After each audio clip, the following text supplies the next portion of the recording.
مدارس الرواد، مركز التخطيط والتطوير والتدريب التربوي. إن التخطيط والتطوير والتدريب التربوي وسيلة علمية وعملية مهمة تهدف إلى تنظيم الموارد والإمكانات المادية والبشرية المتاحة لتحقيق الغايات التي تترجمها الأهداف باستقلال يحقق أعلى مستوى من الجودة في العملية التعليمية. أعوذ بالله من الشيطان الرجيم. بسم الله الرحمن الرحيم. الحمد لله والصلاة والسلام على رسول الله وعلى آله وصحبه ومن والاه. تولي سياسة التعليم في المملكة العربية السعودية عملية التخطيط والتدريب التربوي أهمية بالغة باعتبارها وسيلة للتطوير التربوي المستمر لمواكبة كل جديد ومفيد في مجال التربية، وذلك بالنهوض بالمستوى العلمي والمسلكي للعاملين فيه، وذلك لا يكون إلا من خلال إكسابهم الخبرات الجديدة وترسيخها. من أهداف مركز التخطيط والتطوير والتدريب التربوي تهيئة الموظفين لاتباع أسلوب جديد في العمل أو استعمال تقنيات حديثة، وتفادي الأخطاء في أعمالهم والإقلال منها ما أمكن، والحفاظ على الوقت والجهد والمال.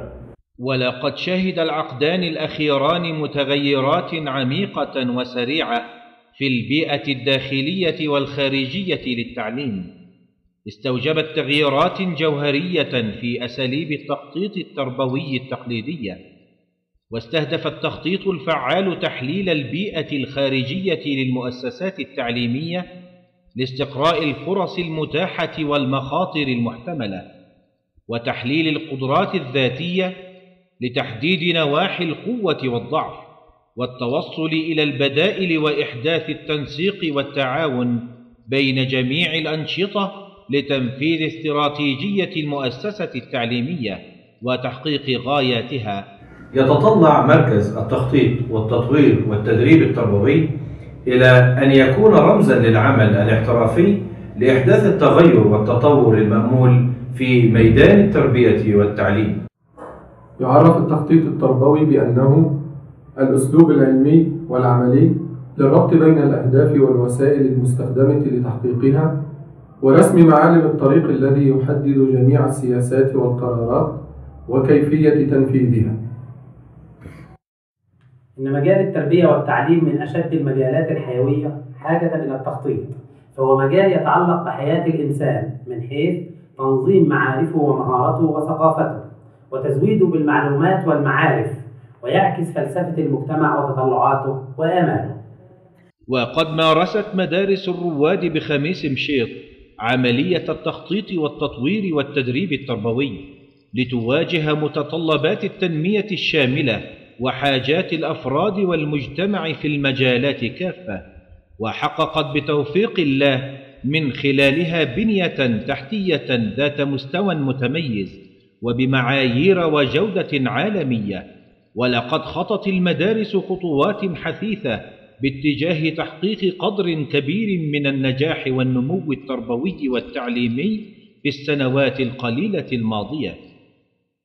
بسم الله الرحمن الرحيم، والصلاة والسلام على أشرف الأنبياء والمرسلين سيدنا ونبينا محمد بن عبد الله عليه أفضل الصلاة وأتم التسليم. يعد الهدف العام للتخطيط والتطوير والتدريب التربوي هو إعداد خطط الإدارة التشغيلية، أي من إداريين وغيرهم السنوية، ومتابعة تنفيذها من قبل الإدارة التشغيلية، وكذلك المساهمة في تحقيق تطوير العملية التربوية التعليمية في مجالات عندنا المناهج والبحوث والتقويم والجودة، وكذلك تطوير مستوى أداء العاملين فيها، أي في هذه الإدارة التشغيلية، وتحسين أيضا أساليب العمل وإجراءاته. أهداف التخطيط التربوي تعد هي الأساس الذي تنطلق منه الخطة التربوية، فبدون أهداف لا يكون هناك تخطيط، لأن التخطيط في أبسط معانيه هو محاولة عملية استثمار الإمكانات التعليمية المتوفرة لتحقيق الأهداف المستقبلية للتعليم. وفي جميع الحالات فإن التخطيط التربوي لا بد أن ينبع من الأهداف العامة للمجتمع ويتسق معها.